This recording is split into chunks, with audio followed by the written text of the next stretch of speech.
Hello friends, ಇವತ್ತಿನ ಸಂಚಿಕೆಯಲ್ಲಿ ಏನಾಯಿತು ಅಂತ ನೋಡ್ಕೊಂಡು ಬರೋಣ ಬನ್ನಿ.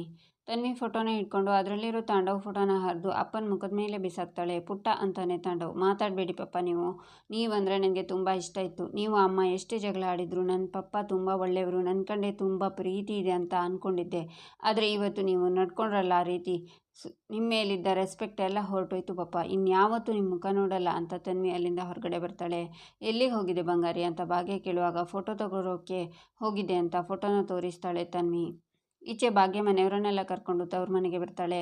ಕುಸುಮ ಮನೆಯಿಂದ ಹೊರಗೆ ನಿಂತಿರ್ತಾರೆ. ಆದಿನೂ ನಿಂತಿರ್ತಾನೆ. ಯಾಕೆ ವಿಕ್ತಿಯಮ್ಮ, ನಿನ್ನೆ ನಾನು ಹೇಳಿದ್ದಕ್ಕೆ ಬೇಜಾರು ಮಾಡ್ಕೊಂಡಿದ್ದೀರಾ ಅಂತಾರೆ ಸುನಂದ. ಹಾಗೇನಿಲ್ಲ ಸುನಂದ ಅಂತಾರೆ ಕುಸುಮ. ನನಗೆ ಗೊತ್ತು ವಿಕ್ತಿಯಮ್ಮ, ನಿನ್ನೆ ನಾನು ಅಷ್ಟೊಂದು ಹೊರಟಾಕಿ ಮಾತಾಡಬಾರ್ದಿತ್ತು. ನನ್ನ ಮಾತಿಗೆ ನಿಮಗೆ ಬೇಜಾರಾಗಿದ್ದರೆ ದಯವಿಟ್ಟು ನನ್ನ ಕ್ಷಮಿಸಿ. ಬನ್ನಿ ಒಳಗೆ. ನೋಡಿ ಬಿಕ್ತಿಯಮ್ಮ, ಇಷ್ಟು ದಿನ ನಾನು ನಿಮ್ಮ ಮನೇಲಿದ್ದೆ. ನನ್ನನ್ನು ನೀವು ನಿಮ್ಮ ಸ್ವಂತ ತಂಗಿ ಥರ ನೋಡ್ಕೊಂಡಿದ್ದೀರಾ. ಒಂದು ದಿನನಾದರೂ ಭಾಗ್ಯ ನಿಮ್ಮಮ್ಮ ಯಾಕೆ ನಮ್ಮ ಮನೇಲಿದ್ದಾರೆ ಅನ್ನೋ ಪ್ರಶ್ನೆನೇ ಮಾಡಿಲ್ಲ. ನಾನೇನಾದರೂ ಇಲ್ಲಿಗೆ ಬಂದಾಗ ಸುನಂದ ಅವರೇ ಎಲ್ಲಿದ್ದೀರಾ ಬನ್ನಿ ಅಂತ ಫೋನ್ ಮಾಡಿ ಕರಿತಿದ್ರಿ. ಅಷ್ಟು ಚೆನ್ನಾಗಿ ನನ್ನ ನೋಡ್ಕೊಂಡಿದ್ದೀರಾ. ಅಷ್ಟೆಲ್ಲ ಚೆನ್ನಾಗಿ ನೋಡ್ಕೊಂಡಿರೋರನ್ನು ನಾನು ಈಗ ಚೆನ್ನಾಗಿ ನೋಡ್ಕೋಬೇಕು ತಾನೆ. ಈಗ ನನ್ನ ಸರದಿ. ಬನ್ನಿ ವ್ಯಕ್ತಿಯಮ್ಮ. ಆದಿ, ನಿನ್ನೆ ನಾನು ಆಡಿದ ಮಾತಿಗೆ ಬೇಜಾರು ಮಾಡಿಕೊಂಡು ಆಚೆ ನಿಂತಿದ್ಯಾ ಅಲ್ವಾ? ನೋಡು, ದಯವಿಟ್ಟು ಅದನ್ನೆಲ್ಲ ಮರೆತು ಒಳಗಡೆ ಬಾ. ನೀನು ಬಂದರೆ ನನಗೆ ತುಂಬ ಸಂತೋಷ ಆಗುತ್ತೆ, ಬಾ ಅಂತಾರೆ ಸುನಂದ. ಕುಸುಮ ಆದಿ ಮನೆಯೊಳಗೆ ಬರ್ತಾರೆ. ಆಗ ವಿಠಲ್ ಮೂರ್ತಿ ಹೊರಗಿನಿಂದ ಮನೆಗೆ ಬರ್ತಾರೆ. ಓಹೋ, ಏನು ಎಲ್ಲ ಒಟ್ಟಿಗೆ ಬಂದುಬಿಟ್ಟಿದ್ದೀರಾ, ಏನಾದರೂ ವಿಶೇಷನಾ ಅಂತಾರೆ. ವಿಶೇಷ ಏನೂ ಇಲ್ಲ ರೀ, ಎಲ್ಲ ತಾಂಡವ್ ಮಾಡಿದ ಕರ್ಮ. ಅವ್ನು ಮನುಷ್ಯ ಅಂತ ಹೇಳೋಕ್ಕೂ ನಾಚಿಕೆ ಆಗುತ್ತೆ ನನಗೆ ಅಂತಾರೆ ಸುನಂದ. ಯಾಕೆ ಸುನಂದ, ಏನಾಯಿತು ಅಂತಾರೆ ವಿಠಲ್ ಮೂರ್ತಿ. ಆಗ ನಡೆದಿರೋದನ್ನೆಲ್ಲ ಸುನಂದ ಹೇಳ್ತಾರೆ. ಅಯ್ಯಯ್ಯೋ, ಇಷ್ಟೆಲ್ಲ ಆಯಿತಾ? ನೀವು ಯಾರೂ ಏನೋ ಯೋಚನೆ ಮಾಡಬೇಡಿ, ನೀವೆಲ್ಲರೂ ಇಲ್ಲೇ ಇರ್ಬೋದು. ನಮ್ಮ ಮನೆ ಚಿಕ್ಕದಿರ್ಬೋದು, ಆದರೆ ಮನಸ್ಸು ದೊಡ್ಡದು ಅಂತಾರೆ ವಿಠಲ್ ಮೂರ್ತಿ. ಅಜ್ಜಿ, ತುಂಬ ಹಸಿವಾಗ್ತಿದೆ, ಏನಾದರೂ ತಿನ್ನೋದಕ್ಕಿದೆಯಾ ಅಂತಾನೆ ಗುಂಡಣ್ಣ. ಇದು ಇರು ಮಗ, ಅಡುಗೆ ಮಾಡ್ತೀನಿ ಅಂತ ಸುನಂದ ಒಳಗೆ ಹೋಗ್ತಾರೆ. ಭಾಗ್ಯ, ಸುಸ್ತಾಯ್ತಮ್ಮ ಅಂತಾರೆ ಕುಸುಮ. ಹಾಗೇನಿಲ್ಲ ಅತ್ತೆ ಅಂತಾಳೆ ಭಾಗ್ಯ. ಹೇಗೆ ಮಗಳೇ, ನೀನು ಇದನ್ನೆಲ್ಲ ಸಹಿಸ್ಕೊಂಡಿದ್ಯಾ?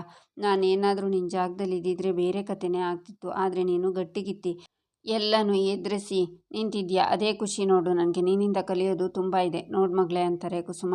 ಆ ಥರ ಎಲ್ಲ ಏನೂ ಇಲ್ಲ ಅತ್ತೆ ಅಂತಾಳೆ ಭಾಗ್ಯ. ಖಂಡಿತ ಇದೆ ಮಗಳೇ, ನೋಡು ಬಾ ಇಲ್ಲಿ ಅಂತ ಭಾಗ್ಯನ ಕೂರಿಸ್ಕೊಂಡು, ಯಾರು ಏನೇ ಹೇಳಲಿ ಮಗಳೇ, ಅದು ಯಾವತ್ತಿದ್ರೂ ನಾವು ನಿನ್ನ ಜೊತೆಗೆ ಇರ್ತೀವಿ ಅಂತಾರೆ ಕುಸುಮ.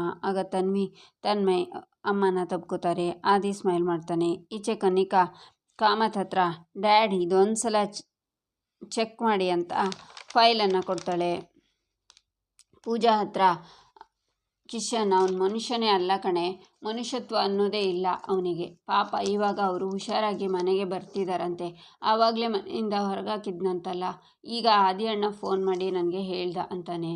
ಇದೊಂದೇ ಅಲ್ಲ, ಈ ಥರ ತುಂಬ ಪ್ರಾಬ್ಲಮ್ಸ್ ಮಾಡಿದ್ದಾರೆ ಅವರು ಅಂತಾಳೆ ಪೂಜಾ. ಏನಾಯ್ತಮ್ಮ ಪೂಜಾ, ಯಾಕೆ ಕೂಗಾಡ್ತಿದ್ದೀರಲ್ಲ ಅಂತಾರೆ ಕಾಮತ್. ಆ ತಾಂಡವ್ ಅವನಿಂದ ಎಲ್ಲ ನೆಮ್ಮದಿನೂ ಹಾಳು ಅಂತಾನೆ ಕಿಶನ್. ಮತ್ತೇನು ಮಾಡ್ದ ಆ ಮನೆ ಹಾಳ ಅಂತಾರೆ ಕಾಮತ್. ಆಗ ನಡೆದಿರೋದನ್ನು ಕಿಶನ್ ಹೇಳ್ತಾನೆ. ಇಷ್ಟೆಲ್ಲ ಮಾಡಿದಾನ ಮನೆ ಹಾಳ, ಅವನಿಗೆ ತಾಳ್ಮೆಯಿಂದ ಹೇಳಿದ್ದಾಯಿತು, ಬೈದು ಹೇಳಿದ್ದಾಯಿತು. ಇಷ್ಟೆಲ್ಲ ಹೇಳಿದ ಮೇಲೂ ಅವನು ಕೇಳ್ತಾ ಇಲ್ಲ. ಅವನಿಗೆ ಸ್ವಲ್ಪನಾದರೂ ನಾಚಿಕೆ ಇಲ್ವಾ? ಮನುಷ್ಯತ್ವನೇ ಇಲ್ಲದೆ ಇರೋನು ಅವನು. ಜೊತೆಗೆ ಅವನ ತಾಳಕ್ಕೆ ಕುಣಿಯುವ ಶ್ರೇಷ್ಠ ಬೇರೆ. ಇನ್ನೂ ಒಬ್ಬರ ಮನೆ ಹಾಳು ಮಾಡೋದಕ್ಕೆ ಹುಟ್ಟಿದ್ದಾರೆ ಅವರಿಬ್ಬರು. ಸ್ವಂತ ಅಪ್ಪ ಅಮ್ಮನ ಮೇಲೆ ಕಾಳಜಿ ಇಲ್ಲದೆ ಇರೋನು ಈ ಭೂಮಿ ಮೇಲೆ ಏನಕ್ಕೆ ಹುಟ್ಟಿದಾನೋ? ಅವನಿಗೆ ಒಳ್ಳೆ ಮಾತಲ್ಲಿ ಹೇಳಿ ಸಾಕಾಗಿದೆ. ಇಬ್ಬರನ್ನು ಜೈಲಿಗೆ ಹಾಕಿಸ್ತೀನಿ. ಈ ತಾಂಡವ್ಗೆ ಪೊಲೀಸ್ನವ್ರ ಕೈಲಿ 4 ಒದೆಸಿದ್ರೇ ಅವನಿಗೆ ಬುದ್ಧಿ ಬರೋದು ಅಂತಾರೆ ಕಾಮತ್. ನಾನು ಇವಾಗ ಏನಾದರೂ ಮಾಡಲೇಬೇಕು ಅಂತ ಕನ್ನಿಕಾ ಯೋಚನೆ ಮಾಡಿ, ಡ್ಯಾಡ್ ನಾನು ಈ ಥರ ಹೇಳ್ತೀನಿ ಅಂತ ತಪ್ಪು ತಿಳ್ಕೊಬೇಡಿ. ಅವ್ರ ಮನೆ ಸಮಸ್ಯೆಗೆ ನಾವು ತಲೆ ಹಾಕೋದು ಸರಿ ಇರಲ್ಲ ಅಂತಾಳೆ.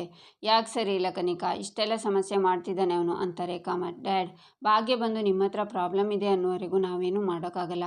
ಅವಳು ಬಂದು ಹೇಳಿದ ಮೇಲೆ ಏನಾದರೂ ಆ್ಯಕ್ಷನ್ ತಗೊಳ್ಳೋಣ ಡ್ಯಾಡ್. ಆಮೇಲೆ ಕೇಸ್ ಏನಾದರೂ ಕೋರ್ಟಿಗೆ ಹೋದರೆ ನಾವೇನಾದರೂ ಡಿಫೆಂಡ್ ಮಾಡ್ಕೊಳ್ಬೇಕಾಗಿಲ್ಲ ಅಂದರೆ ನಮಗೆ ಪ್ರಾಬ್ಲಮ್ ಅಲ್ವಾ?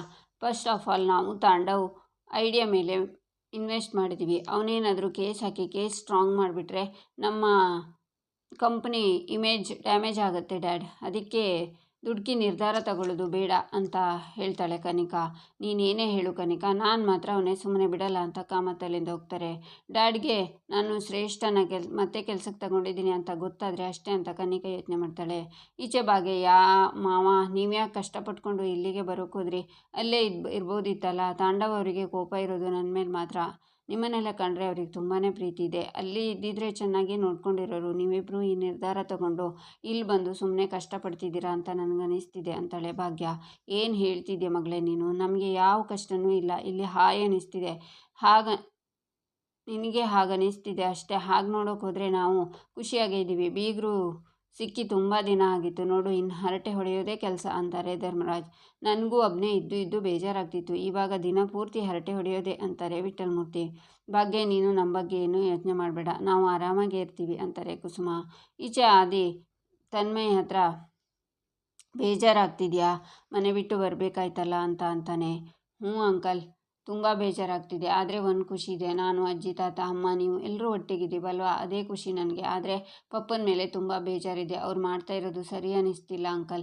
ನನಗೆ ತುಂಬಾ ಬೇಜಾರಾಗ್ತಿದೆ ಅವ್ರ ಮೇಲೆ. ಅವರು ನಮಗೆಲ್ಲ ತುಂಬ ಪ್ರಾಬ್ಲಮ್ ಕೊಡ್ತಾರೆ. ಅವರ ಅಮ್ಮಂಗೆ ಕೊಡೋ ಕಷ್ಟ ನೋಡಿದರೆ ನನಗೆ ಅಳು ಬರುತ್ತೆ ಅಂಕಲ್, ಪಾಪ ಅಮ್ಮ ಅಂತ ಆದಿನ ತಪ್ಕೋತಾನೆ ತನ್ಮಯ್ ಅಳಬಾರ್ದು. ಒಂದೇನೋ ಕೆಟ್ಟದಾಗುತ್ತೆ ಅಂತ ಅಂದರೆ ಅದ್ರ ಹಿಂದೆ 4 ಒಳ್ಳೇದಾಗೇ ಆಗುತ್ತೆ ನೋಡು, ಎಲ್ಲ ಒಳ್ಳೇದಾಗುತ್ತೆ ತನ್ಮಯ್. ನಿನ್ನ ಜೊತೆ ನಾನಿದ್ದೀನಿ ಅಲ್ವಾ, ನಿನಗೆ ಏನೇ ಬೇಜಾರಾದರೂ ನಿನಗೆ ಯಾವಾಗ ಬೇಕಿದ್ರೂ ನನ್ನ ಜೊತೆ ಹಂಚ್ಕೋಬೋದು. Okay, I am your friend ಅಂತಾನೆ ಆದಿ. ಅಂಕಲ್, ನೀವು ಎಷ್ಟು ಒಳ್ಳೆಯವರಲ್ವಾ, ನನ್ನ ಪಪ್ಪ ನಿಮ್ಮ ಥರ ಇದ್ದಿದ್ರೆ ಎಷ್ಟು ಚೆನ್ನಾಗಿರ್ತಿತ್ತು ಅಲ್ವಾ ಅಂಕಲ್ ಅಂತಾನೆ ತನ್ಮಯ್. ಈಚೆ ತಾಂಡವ್, ಹೆತ್ತ ಮಗ ಇದ್ದರೂ ಮುದ್ದಿನ ಸೊಸೆನೇ ಬೇಕು ಅಂತ ನಾನು ಬಿಟ್ಟು ಹೋದ್ರಾ, ಎಷ್ಟು ತಿರ್ಬೇಡ ಅವರಿಗೆಲ್ಲ ಅಂತಾನೆ. ಆಗ ಶ್ರೇಷ್ಠ ಬಂದು, ತಾಂಡವ್ ಏನಾಯಿತು, ಯಾಕಿಷ್ಟು ಬೇಜಾರಲ್ಲಿದೆಯಾ ಅಂತಾಳೆ. ಬೇಜಾರು ಮಾಡ್ಕೊಳ್ದೆ ಹೇಗಿರಲಿ ಶ್ರೇಷ್ಠ, ಅವರೆಲ್ಲರೂ ನನ್ನ ಹೇಗೆ ಕೈ ಬಿಟ್ಟು ಹೋದರು ಅಂತ ನೋಡಿದೆ ತಾನೆ. ಅಲ್ಲ, ನಾನು ಏನು ತಪ್ಪು ಮಾಡಿದೆ ಅಂತ ಅಂತಾನೆ ತಾಂಡವ್. ಅವರೆಲ್ಲ ಬಿಟ್ಟು ಹೋದರು ಅಂದರೆ ಖುಷಿ ಆಗೋದು ಬಿಟ್ಟು ಯಾಕೋ ಇಷ್ಟು ಬೇಜಾರು ಮಾಡ್ಕೊಂಡಿದ್ಯಾ ಅಂತಾಳೆ ಶ್ರೇಷ್ಠ. ಏನು ಮಾತಾಡ್ತಿದ್ಯಾ ಅಂತಾನೆ ತಾಂಡವ್, ನೀನು ತಪ್ಪು ಮಾಡಿಲ್ಲ, ತಪ್ಪು ಮಾಡಿದ್ಯಾ ಅಂತ ಭಾಗ್ಯ ಪೋಟ್ರೆ ಮಾಡ್ತಿದ್ದಾಳೆ. ಅವಳಿಂದ ನಿನ್ನ ಯಾರೂ ಅರ್ಥ ಮಾಡ್ಕೊಳ್ಳೋದೆ ಹೊರಟೋದ್ರು. ತಾಂಡವ್, ಏನೇನು ಯೋಚನೆ ಮಾಡಿ ತಲೆ ಹಾಕೋಬೇಡ, ಈ ಮೂಮೆಂಟ್ನ ಹಾಳು ಮಾಡ್ಕೊಳ್ಳೋದು ಬೇಡ ತಾಂಡವ್. ನಾವು ಭಾಗ್ಯನ ಟಾರ್ಚರ್ ಮಾಡಬೇಕಿತ್ತು, ಮಾಡಿದ್ವಿ. This is our success. ನಾವು ಇದನ್ನು ಎಂಜಾಯ್ ಮಾಡೋಣ, ಕೂತ್ಕೋ, 1 ನಿಮಿಷ ಇರು ಬಂದೆ ಅಂತ ಡ್ರಿಂಕ್ಸ್ನ ತಂದು ಗ್ಲಾಸ್ಗೆ ಹಾಕ್ತಾಳೆ ಶ್ರೇಷ್ಠ. ಆಗ ಕನಿಕಾ ಶ್ರೇಷ್ಠಂಗೆ ಕಾಲ್ ಮಾಡ್ತಾಳೆ. ಹೇಳು ಕನಿಕಾ, ಇವತ್ತು ನಾನು ಸಿಕ್ಕಾಪಟ್ಟೆ ಖುಷಿಲಿದ್ದೀನಿ ಅಂತಾಳೆ ಶ್ರೇಷ್ಠ. ನಿನ್ನ ಖುಷಿಗೆ ಒಂದಿಷ್ಟು ಬೆಂಕಿ ಬಿತ್ತು, ಯಾಕೆ ಈ ಥರ ಮಾಡಿದೆ ಅಂತಾಳೆ ಕನಿಕಾ.